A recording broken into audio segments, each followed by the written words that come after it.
अध्यक्ष महोदय और प्रिय मित्रों, पहले तो मैं आपको बधाई देता हूं कि आपने इस सांस्कृतिक मंच की स्थापना की है और आज ऐसे मंचों की बहुत ज़रूरत है। जैसे मुक्ता जी ने कहा कि सत्य शोधन की ज़रूरत है।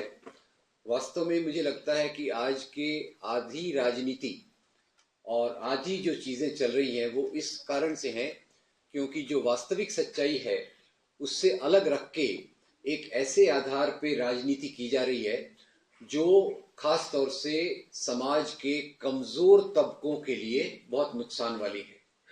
और जब मैं कमज़ोर तबकों की बात करता हूँ उससे मेरा मतलब दलित, महिला, मजदूर, आदिवासी, धार्मिक अल्पसंख्यक, ये सब है। तो मेरे लिए ये मामला केवल एक इस बात का नहीं है कि हम आज एक विषय पे बात कर रहे हैं, पर जैसे मुक्ता जी ने कहा, मैं उसका पूरा समर्थन करते हुए कहता हूँ कि आज इस बात की बहुत ज़रूरत है कि हम जो ऊपरी परत से हमको दिखाया जाता है, द सुपरफिशियल रियलिटी, कई बार वो बहुत डिस्टॉर्ट भी होती है और उसके कारण एक राजनीति मजबूत होती जा रही है। कई बार तो लगता है भारत में हो रही है, पर कई बार ये भी देखने को मिलता है कि पूरे दक्षिण एशिया में भी हो रही है, दुनिया के कई भागों में भी इस प्रकार की चीजें मजबूत हो रही हैं, जिसके कारण आम लोगों को बहुत तकलीफ है। खैर, अब अभी जो नया संदर्भ खास तौर से आया है, अभी तो आप सब जानते होंगे, कौन से दिन आ गए हैं अभी? हाँ, तो अच्छे दिन आ गए हैं और अच्छे दिन में ये सब चीजें और भी खतरनाक होने चाहिए। तो हमको वास्तविक अच्छे दिन लाना है, राइट? एक अच्छे दिन जो वो है जिसका प्रोपोगेंडा करके लोग सत्ता पे आए हैं, और एक अच्छे दिन वो है जो हमारे आम जनता के संघर्ष के माध्यम से अच्छे दिनों को लाएंगे। और उस रास्ते पर चलने के लिए सच्चाई को समझना बहुत जरूरी है।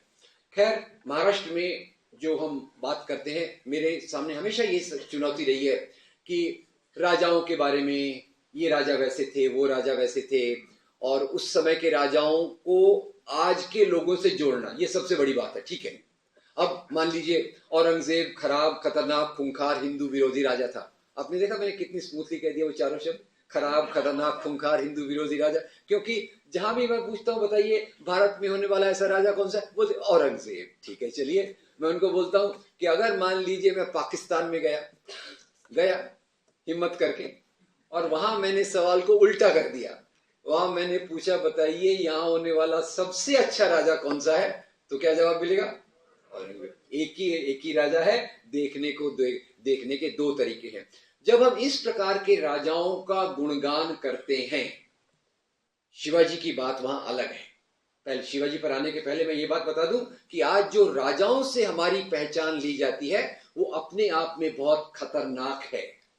राजाशाही एक अलग प्रकार की राज्य व्यवस्था थी, और राजाशाही जो थी, जिसके बारे में गोविंद पानसरे जी ज्यादा डिटेल में बताएंगे, शिवाजी कैसे अलग थी। ये राजाशाही लगान के सिस्टम पर आधारित थी। ठीक है, थोड़ा बहुत मेरे नौजवान साथी हैं जो बुरा नहीं मानते मेरे सवाल पूछने का, तो ये बताइए लगान शब्द का मतलब क्या है? कर, ये टैक्स।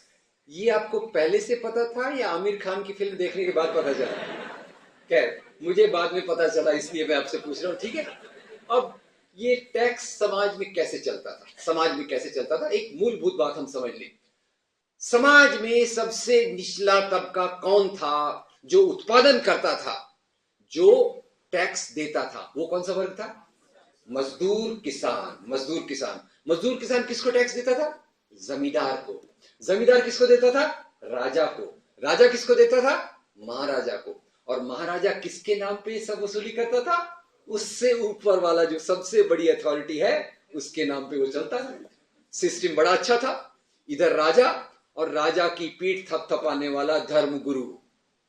मुझे गलत मत समझिए, मैं उन धर्मगुरुओं की बात कह रहा हूं जो समाज में हमेशा सत्ता के साथ चिपके हुए थे। मैं उन संतों की बात नहीं कर रहा जिन्होंने आम जनता की पीड़ा को अपनी कविताओं में, अपनी बातों में अभिव्यक्त किया। वो भी संत थे मध्ययुगीन काल के। अब जब संत कहता हूं तो फिर से क्लैरिफाई करना पड़ता है, फिर से कंफ्यूजन हो जाएगा, क्योंकि आजकल तो आपको पता होगा कुछ संत के जेल के अंदर है और कुछ बाहर है, कुछ कसरत सिखा रहे हैं, कुछ और से आर्ट सिखा रहे हैं। एनीवे, अब मैं उन संतों की बात कर रहा हूं जो है कबीर, तुकाराम, नामदेव, चोखा मेला। शिवाजी के माध्यम से हम समझ लें कि शिवाजी ने जिनका आदर किया वो इन संतों के मूल्य थे। मेरी मराठी अच्छी नहीं है, इसके लिए मुझे अच्छा नहीं लगता। और वो कौन से संत थे? आप मराठी साहित्य ज्यादा जानते हैं, फिर भी मैं 2-4 चीजों का मैं जो बताया, एक मेरे बहुत प्रिय संत हैं, संत चोखा मेला। चोखा मेला, चोखा मेला का एक अभंग है मराठी में, उसका थोड़ा बहुत मोटा खोटा अनुवाद मैं आपके सामने रख रहा हूं। चोखा मेला लिखते हैं, हे प्रभु लोग कहते हैं तेरी दुनिया में न्याय है। हे प्रभु लोग कहते हैं तेरी दुनिया में न्याय है, पर मुझे तेरी दुनिया में न्याय कहीं नहीं दिखता। मैं देखता हूं जो व्यक्ति अन्न का उत्पादन करता है उसका पेट खाली है, जो व्यक्ति कपड़े बुनता है उसका शरीर नंगा है, और जो व्यक्ति घर बनाता है उसको सड़क पे सोना पड़ता है। ये चोखा मेला, इन लोगों के बारे में उन्होंने बात। खैर, आजकल के संत कहां उठते हैं वो आप अपने आप तय कर लीजिएगा, उस पर मैं नहीं जाऊंगा। पर ये लोग जिसके बारे में चोखा मेला लिख रहे हैं, कबीर लिख रहे हैं, निजामुद्दीन औलिया लिख रहे हैं, उनकी समस्याओं को लेकर शिवाजी ने अपनी बात को आगे रखा। ये बात सबसे महत्वपूर्ण है। राजा तो राजा होते हैं, और राजा को किस प्रकार से धर्म के नजरिए से देखा गया। राजा कोई धर्म के लिए राज्य नहीं करता था। प्लीज नोट, मैं आपको ऑप्शन देख सकता हूं। दुनिया में कोई भी राजा ऐसा नहीं था जो धर्म के नैतिक मूल्यों के लिए राज्य करे। आजकल को तो आपको पता होगा, एक गेम बहुत पॉपुलर है ना जिसमें प्राइजेस वगैरह मिलते हैं, केबीसी। चलिए मैं भी छोटा सा केबीसी आपके साथ खेल लेता हूं, पर मेरा प्रॉब्लम यह है कि मेरी जेब खाली रहती है, इसलिए जरा थोड़ा बुरा मत मानिएगा। एक छोटा सा केबीसी ये है, बताइए कि राजा लोग राज्य क्यों करते थे? ऑप्शन ए धर्म के नैतिक मूल्यों के लिए, ऑप्शन बी सत्ता और संपत्ति के लिए। ए या बी? चलिए, अमिताभ बच्चन यहां मेरे बदले होते तो आपको 5 लाख रुपए दे देते। आपका दुर्भाग्य है कि मैं हूं आपके सामने। खैर, तो राजा लोग सत्ता संपत्ति के लिए राज्य करते थे, और उनको एक धर्म के नाम पर जोड़ा गया। क्यों जोड़ा गया? इसको कहते हैं कम्युनल हिस्टोरियोग्राफी, यानी इतिहास को धर्म के चश्मे से, इतिहास को राजा के धर्म के चश्मे से देखना। और जब आप राजा के धर्म के चश्मे से देख रहे हैं तो राजा का जो असली रूप है, राजा का जो शोषण का रूप है, राजा जो पूरी व्यवस्था पे बैठकर शोषण करता है, उसको हम एक तरफ से नजरअंदाज कर देते हैं। तो फिर हमारे सामने क्या आता है? मैं हिंदू, वो हमारे हिंदू राजा एक्सीलेंट, तुम मुसलमान, तुम्हारे राजा वेरी बैड। पाकिस्तान में जाओ तो सिलसिला उल्टा हो जाएगा, वो बोलेंगे अरे मुसलमान राजा तो बहादुर, ये हिंदू राजा क्या थे, हमने तो यहां राज्य किया। ये सब गलत प्रकार की धारणाओं की शुरुआत 1857 के बाद से होती है। शिवाजी पर मैं आ रहा हूं थोड़ी देर में, और ज्यादा शिवाजी को मैं कॉमरेड पानसरे के लिए छोड़ रहा हूं। मैं केवल इसकी एक पृष्ठभूमि बनाना चाहता हूं कि इतिहास को हम कैसे देखें। इतिहास को एक श्रमजीवी, मेहनत करने वाले, महिला, किसान के रूप में देखें, या एक इतिहास को हम देखें ये हिंदू का इतिहास है, मुसलमान का इतिहास है, किस प्रकार से देखें। तो इस प्रकार के सांप्रदायिक इतिहास लेखन की शुरुआत होती है 1857 के बाद। 1857 की क्रांति, जिसमें किसानों ने भाग लिया, राजाओं ने भाग लिया, अलग अलग 50 कारण से, उस पर मैं नहीं जाना चाहता। पर मैं आपसे एक सरल सवाल पूछना चाहता हूं, बताइए 1857 की क्रांति की शुरुआत की चिंगारी किसने लगाई? Mangal Pandey, very good. और इस पूरे विद्रोह का नेतृत्व किसने किया? बहादुर शाह जफर के साथी कौन थे? तात्या साहब, नाना साहब, झांसी की। हिंदू मुसलमान मिलकर अंग्रेजों के खिलाफ लड़े। अंग्रेजों की सत्ता डगमगा गई। अंग्रेजों ने सोचा अगर हमको भारत इस सोने की चिड़िया को लूटना है तो हमको कौन सी नीति लगाना पड़ेगा? Divide and rule. और ये डिवाइड एंड रूल के लिए उन्होंने ऐसा इतिहास लिखाया, उसके भी डिटेल्स हैं, जेम्स मिल, इलियट डॉसन की किताबों को लाया, जिसमें राजाओं को धर्म के आधार पर प्रस्तुत किया गया, जिसके कारण हिंदुओं के मन में मुसलमानों के लिए नफरत, मुसलमानों के मन में हिंदुओं के लिए नफरत, एक पूरा सिलसिला चालू हो गया। और ये बात भी आगे चलकर भारत के राष्ट्रीय आंदोलन ने स्वीकार नहीं की। याद रखिए, अंग्रेजों ने पूरी कोशिश की कि सांप्रदायिक इतिहास को जनता के बीच में लोकप्रिय किया जाए, पर यह लोकप्रिय हुआ केवल यहां के उन लोगों के बीच में जिनकी सत्ता पहले से कमजोर हो रही थी। अब ये इसको एक्सप्लेन करने के लिए मैं थोड़ा आता हूं और फिर मेरे नौजवान साथी मुझे मदद करेंगे। बताइए, अंग्रेज लोग भारत में क्यों आए? अरे नहीं, मैं खुश नहीं हुआ। लूट करने के लिए आए। वेरी गुड, लूट करने के लिए आए। यहां की संपत्ति कहां ले गए? इंग्लैंड ले गए। चलिए, अब इसके पहले एक बार आपसे सवाल पूछ लूं। अंग्रेजों के पहले इस एरिया में बहुत सारे मुसलमान, बहुत सारे हिंदू राजाओं ने राज्य किया। हिंदू राजाओं के बारे में तो कोई डाउट है नहीं, सभी हिंदू राजा को हम महान मानते हैं। मुसलमान राजाओं पे मैं आ जाता हूं। बताइए, अंग्रेज यहां की संपत्ति लूटकर इंग्लैंड ले गए, राइट? आपने कहा राइट। बताइए, जो मुसलमान राजा 600-700 साल तक भारत के छोटे मोटे एरिया पे राज्य करते रहे, वो यहां की संपत्ति लूटकर कहां ले गए? काबुल, कांधार, मक्का, मदीना या कहीं नहीं? वेरी गुड, आपको तो सब पता है। तो अब बताइए, अभी आज की राजनीति को ले आता हूं। तो हमारी गुलामी का पीरियड कब चालू होता है? राजाओं के साथ? देश की गुलामी का पीरियड राजाओं के साथ या अंग्रेजों के आने के बाद? अंग्रेजों के आने के बाद। आपका जवाब बहुत सही है। मैं आपसे ये जवाब इसलिए चाहता था क्योंकि ये बात हमारे प्रधानमंत्री तक पहुंचाना जरूरी है। उनको डाउट है। वो कहते हैं कि भारत की गुलामी 1400 साल से है। जब से मोहम्मद बिन कासिम ने 8वीं शताब्दी में सिंध पर आक्रमण किया, तब से बोलते यहां की गुलामी का युग चालू हुआ। अब खैर, एक स्लेवरी का सिस्टम था, गुलामी का सिस्टम था, राजाशाही थी। इतिहास को इस प्रकार से कर देना कि हम तो अनादिकाल से एक महान हिंदू राष्ट्र हैं, ये पूरा गलत तरीका है। आप जानते होंगे, सिविक्स पढ़ा होगा, छोटा एलिमेंट्री सिविक्स। पहले मनुष्य शिकारी अवस्था में था, राइट? उसके बाद पशुपालक अवस्था, यानी जब वो जानवरों को पालता था, दूध पीता था उसका वगैरह वगैरह। उसके बाद सेटल्ड एग्रीकल्चर, और सेटल्ड एग्रीकल्चर के साथ राजाशाही शुरू होती है। प्लीज नोट, हम अगर इतिहास को कह दें कि हम तो अनादिकाल से एक राष्ट्र थे, वो गलत बात है।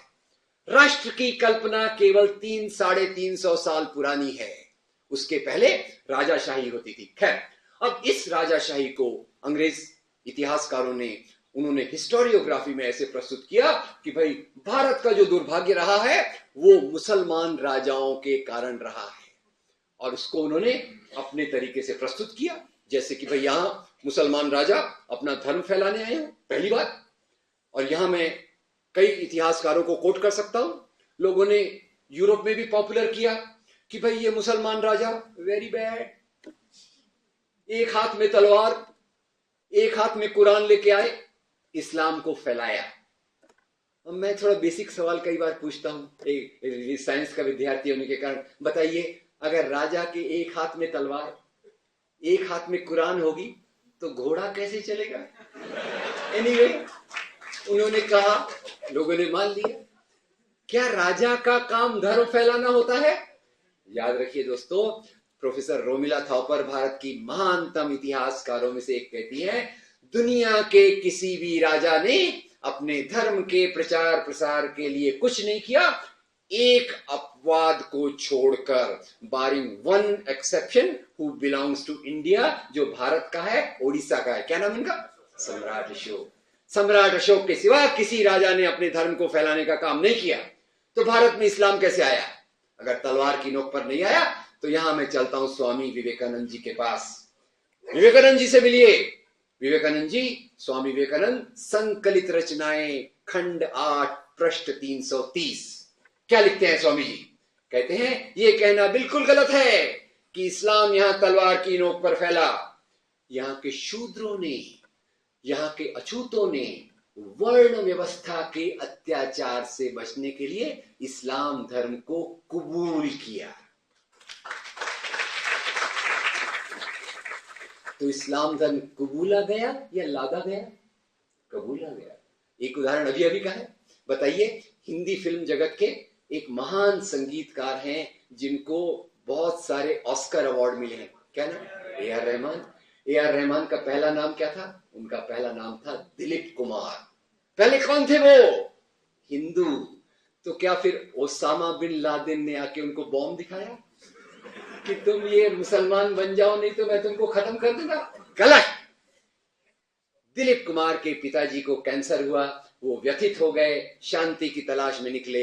एक सूफी संत के माध्यम से उनको शांति मिली और उन्होंने इस्लाम धर्म को स्वीकार करने का फैसला किया। धर्म लादा नहीं जा सकता, ये लोग स्वीकार करते हैं। नंबर 1। फिर कहा गया, अरे ये मुसलमान राजा हमारे मंदिरों को तोड़ा। अरे हम तो कहीं के नहीं गए। अरे मंदिर कहां तोड़े? पर क्या केवल मुसलमान राजाओं ने तोड़े? बहुत सारे उदाहरण देते हैं। अभी तो आपका आजकल एक सीरियल आप लोग देखते होंगे ना, जोधा अकबर। अब वो बोलते हैं कि मुसलमान राजाओं ने मंदिर तोड़े।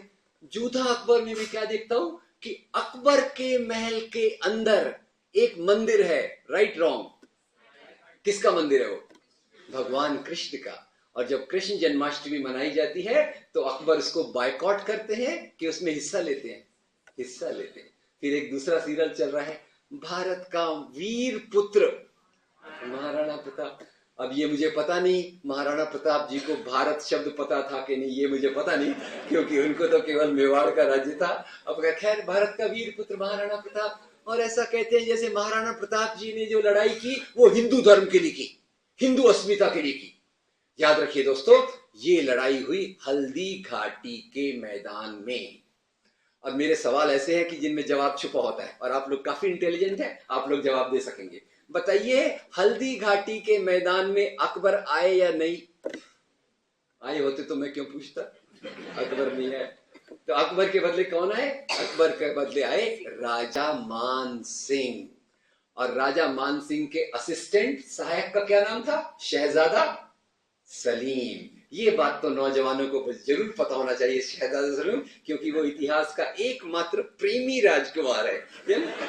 राइट? ओके। तो इधर हो गए शहजादा सलीम और राजा मान सिंह, और इधर राणा प्रताप का जो साथ दे रहे हैं उनका नाम है हकीम खान सूर। दोनों तरफ हिंदू, दोनों तरफ मुसलमान। तो क्या ये हिंदू मुसलमान की लड़ाई है या दो राजाओं की लड़ाई है? ये लड़ाई धर्म के लिए है या सत्ता के लिए है? सत्ता के लिए। और अंग्रेज लोगों ने बड़ी चालाकी से लोगों के मन में डाल दिया कि ये दो धर्मों के कारण, दो धर्मों के राजा आपस में लड़ रहे हैं। वास्तव में देखा जाए तो मध्ययुगीन काल भारत की मिली जुली सभ्यता, संस्कृति, साहित्य, कला, धार्मिक परंपराओं के मेल जोल का एक बहुत बड़ा उदाहरण है। इस युग में, इसी काल में ऐसी चीजें हमारे बीच में मेल जोल से बनी जिसका कोई जवाब नहीं मिलता। और इसमें मैं एक सरल से बात से शुरुआत करूंगा। आपको पता होगा हमारे बंबई में, पता नहीं पूना में भी है ना, वो खाने पीने की एक चीज बहुत पॉपुलर है, वड़ा पाव। और आपको ये भी पता होगा वड़ा पाव का अभी प्रमोशन होके शिव वड़ा पाव हो गया। राइट? अब वड़ा पाव को देखते हैं। वड़ा पाव का जो बाहर होता है पाव आया अफगानिस्तान से। अंदर वड़ा चने की दाल से बनता है, चने की दाल आई मेक्सिको से। अंदर फिर आलू आया स्पेन से, और उसके अंदर स्वाद के लिए डालते हैं अदरक, जिंजर। और अदरक वहां से आई जहां से आजकल प्राय सब चीजें आती हैं, ओरिजिनल डुप्लीकेट दोनों। कहां से? चाइना। तो इतनी सारी चीजें आई और उतना हमारा प्यारा सा वड़ा पाव बना, जिसके बगैर हमारे बंबई के लोग जी नहीं सकते। पूना का भी देखिए, मुझे पता नहीं है। ये हो गया वड़ा पाव।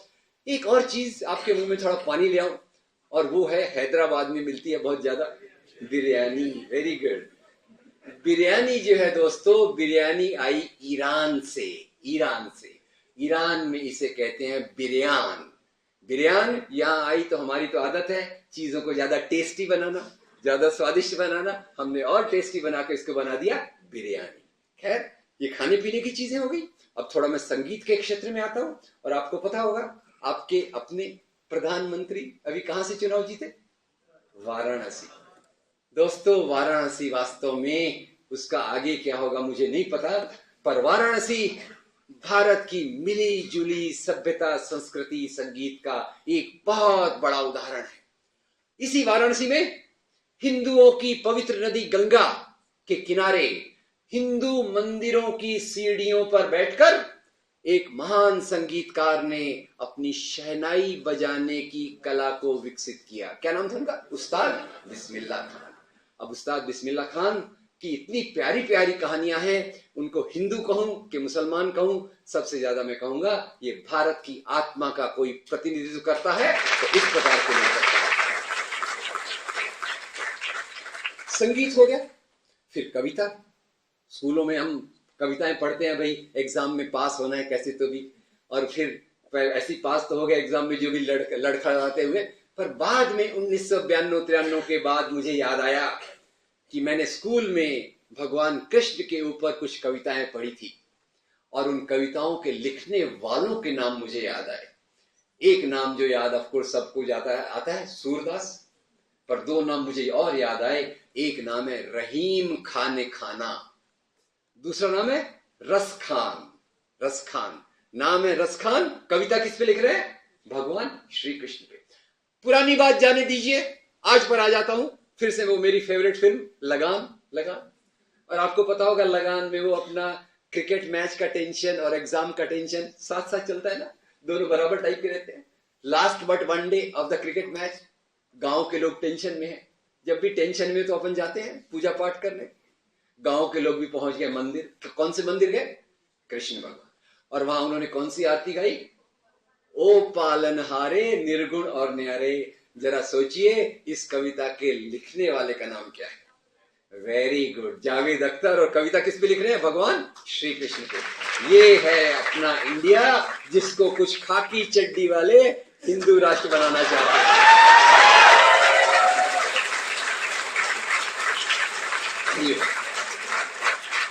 तो दोस्तों, ये जो बात मैं आपके सामने कर रहा हूं वो केवल इसलिए कि हम पहचाने इतिहास का जो मुख्य विभाजन होता है वो नीचे शोषित तबका, उसके ऊपर का तबका और शोषक तबके का इतिहास होता है।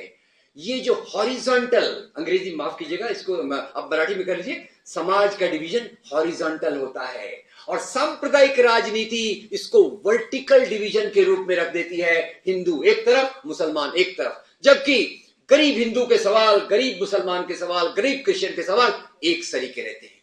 और दूसरी तरफ अमीर उद्योगपति, वो टाटा हो, कौन से धर्म का है आपको पता हो, अपने अंबानी जी हो या फिर अजीम भाई प्रेम जी हो, वो सब एक कैटेगरी में है। तो सांप्रदायिक राजनीति इस सच्चाई से हमारा ध्यान हटाना चाहती है, इस बात को याद रखिए। खैर, मध्ययुगीन इतिहास पे मैं थोड़ा दो चार बातें और कह दूं, और उसमें सबसे बड़ी बात जो मैंने शुरुआत में कही कि यहां केवल हमारी भाषा, संगीत, इसका ही मेलजोल नहीं हुआ, हमारी धार्मिक परंपराओं का मेलजोल हुआ। और ये मेरा बहुत प्रिय विषय है, मुझे यहां छूता है ये हमारे संतों की परंपरा की। एक बात और बता दूं कि दो सवाल के रूप में बताइए, संत कबीर को मानने वाले हिंदू थे, मुसलमान थे या दोनों थे?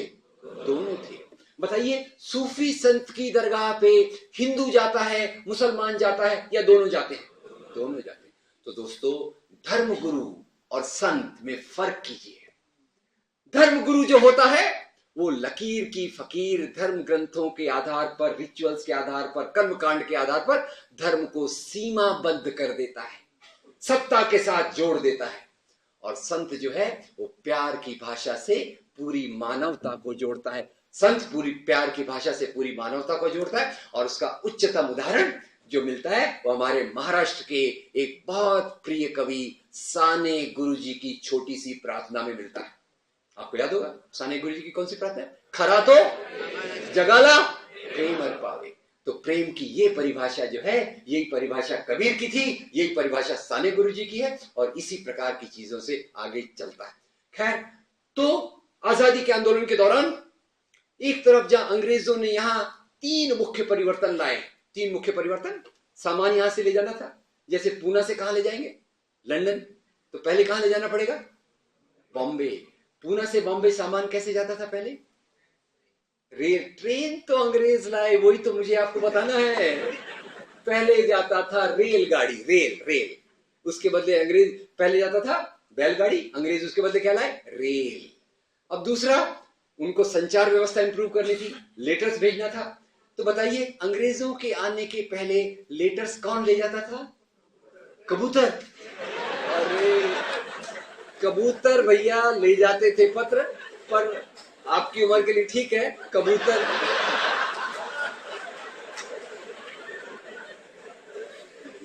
याद रखिए दोस्तों, कबूतर की बात जवाब आपका सही है, पूरे मार्क्स देता हूं आपको, पर कबूतर केवल प्रेम पत्र ले जाते थे।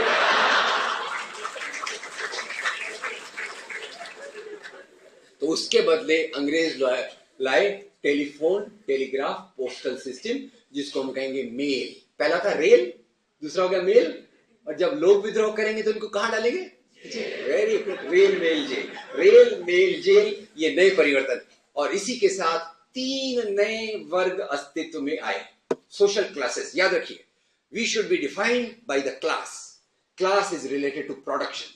और ये 3 जो नए वर्ग उसमें आए, उसमें पहला वर्ग था व्यापारी उद्योगपति, टाटा, बिरला, बजाज, सिंघानिया, डालमिया। मैं थोड़ा तेजी से जा रहा हूं।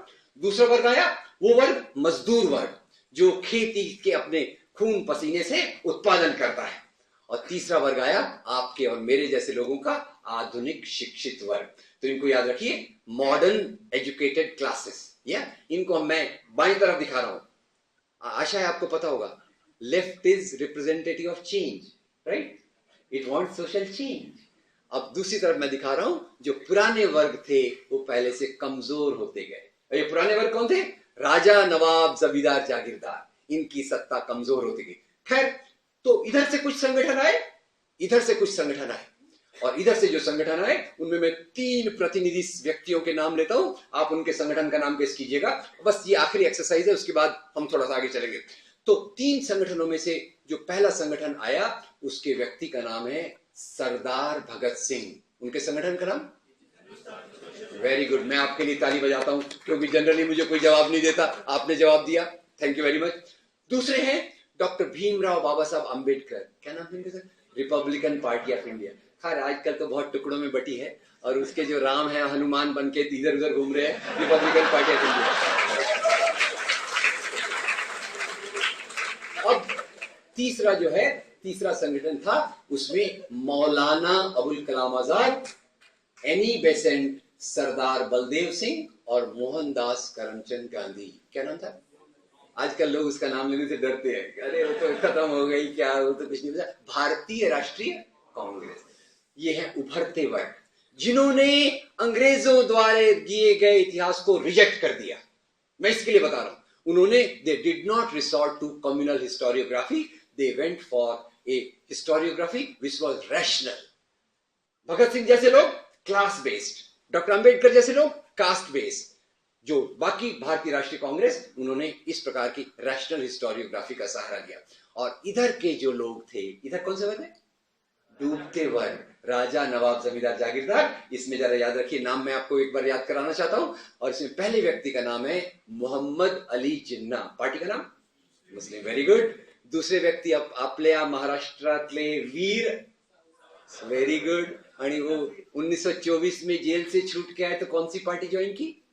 हिंदू महासभा, एक्सीलेंट। और तीसरा संगठन, वो जो सामने नहीं आता, पीछे हर जगह रहता है, हर एक को कंट्रोल करता है, अरे वेरी गुड। चलिए, इसका पूरा नाम क्या है? ओके, ये कौन से राष्ट्र के लिए है? मुस्लिम राष्ट्र, क्रिश्चियन राष्ट्र या हिंदू राष्ट्र? हिंदू राष्ट्र। तो इधर के जरा नाम सुन लीजिए, अब मैं आपका नाम विश्लेषण करना चाहता हूं, राइट। मुस्लिम लीग, हिंदू महासभा, हिंदू राष्ट्र के लिए आरएसएस। और इधर कौन है? Hindustan socialist Republican association, Republican party of India और भारतीय राष्ट्रीय कांग्रेस। तो दोनों के नाम में क्या फर्क है? इधर के नाम में पूरा देश है, इधर के नाम में एक धर्म के व्यक्ति हैं। और उनका मुख्य फर्क क्या है? These are the rising classes, these are the declining classes, these are the classes trying to become modern। ये आधुनिक बनना चाहते हैं और ये पुराने मूल्यों से जुड़े हैं। आप इसको सोचिएगा। और इसमें फर्क क्या है? जो इनका भगत सिंह, गांधी, अंबेडकर, इनमें बहुत मतभेद है, आई नो दैट। गांधी और भगत सिंह में मतभेद है, गांधी और अंबेडकर में भी मतभेद है, पर मैं गणित सीखता था तो अपने गणित में होता है ना लोएस्ट कॉमन डिनोमिनेटर, इनमें एक लोएस्ट कॉमन डिनोमिनेटर भी है और वो है 3 वैल्यूज, और वो 3 वैल्यूज है लिबर्टी, इक्वालिटी, फ्रेटर्निटी। क्या नाम है? स्वतंत्रता, समानता, बंधुता। ये इधर के मूल्य हैं, और इधर के जो मूल्य हैं वो है जन्म, जात, ऊंच नीच, birth based hierarchy of caste and gender. Mukta ji बता रही थी महिलाओं की समस्या के बारे में। याद रखिए, इधर के जो लोग धर्म के नाम की जो राजनीति करते हैं वो मध्ययुगीन मूल्यों को, सामंती मूल्यों को, जमींदारी मूल्यों को आधुनिक भाषा में आधुनिक समाज पर लाना चाहते हैं। वो क्रिश्चियन फंडामेंटलिस्ट हो, इस्लामिक फंडामेंटलिस्ट हो या हिंदू कम्युनलिस्ट हो, इनके बेसिक एजेंडा में कोई फर्क नहीं है।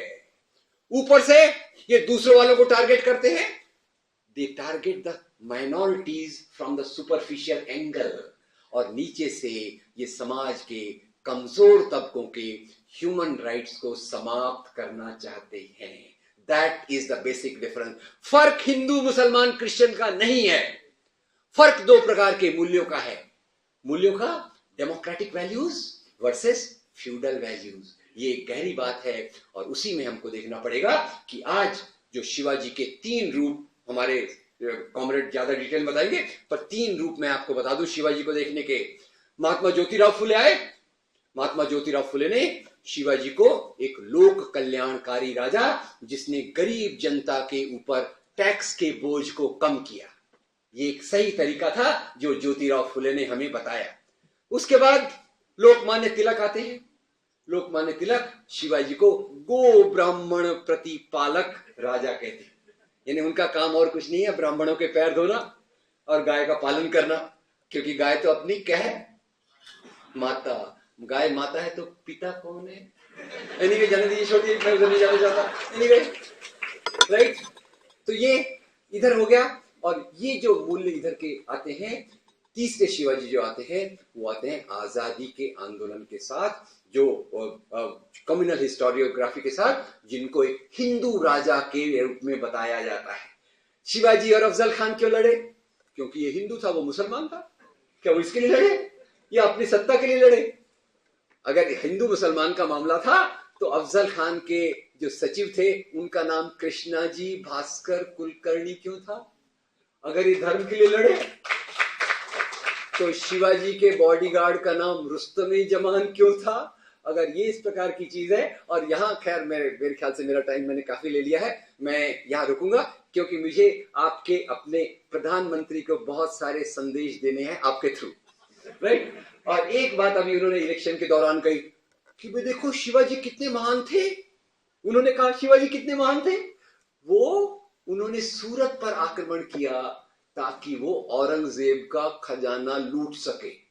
Very nice. औरंगजेब का खजाना कहां था? दिल्ली में था कि सूरत में था? बता देना हमको, बता देना। मैं तो कहा मेरी क्या औकात, पर हम लोग मिलके बता देंगे कि सभी राजा लोग अपने पड़ोस के क्षेत्र में आक्रमण करके लूट मार करते थे। और सूरत में ज्यादा पैसा किसके पास था? सूरत के व्यापारियों के पास। एक्सपोर्ट इंपोर्ट सबसे प्रॉफिटेबल बिजनेस सूरत में होता था, और उसमें वो किया। और खास कर से यही से शिवाजी के बारे में मैं 2-3 चीजें बहुत प्यारी बताता हूं। उनकी सेना लूट मार करने के लिए जा रही है।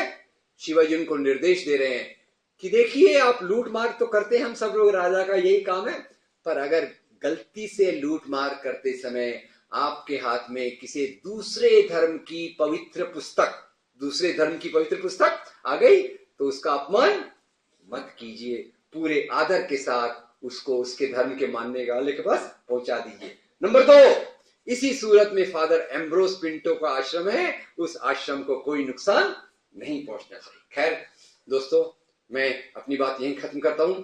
मेरा मुख्य उद्देश्य यही था कि कॉमरेड पानसरे हमें डिटेल में बता सके शिवाजी के बारे में, पर इसकी जो पृष्ठभूमि है कि एक ही घटना को 3 तरीके से देखना। वही शिवाजी लोक कल्याणकारी राजा बताए जा सकते हैं, वही शिवाजी गो ब्राह्मण प्रतिपालक बताए जा सकते हैं, वही शिवाजी एंटी मुस्लिम बताए जा सकते हैं। इसमें सच्चाई को पकड़ के आगे ले जाना ये हमारा काम है। और आज ये काम ज्यादा महत्वपूर्ण इसलिए हो गया है कि जिन लोगों ने धर्म के नाम की राजनीति की, उन लोगों ने शिवाजी को केवल एंटी मुस्लिम, मुस्लिम विरोधी राजा के रूप में किया। और आज उसकी परिणति ये हुई है कि वो अपने यहाँ, वो एक प्ले चलते रहते ना, जानता राजा, जिसने लिखा है वो तो कुछ जानता नहीं है पर राजा जानता है।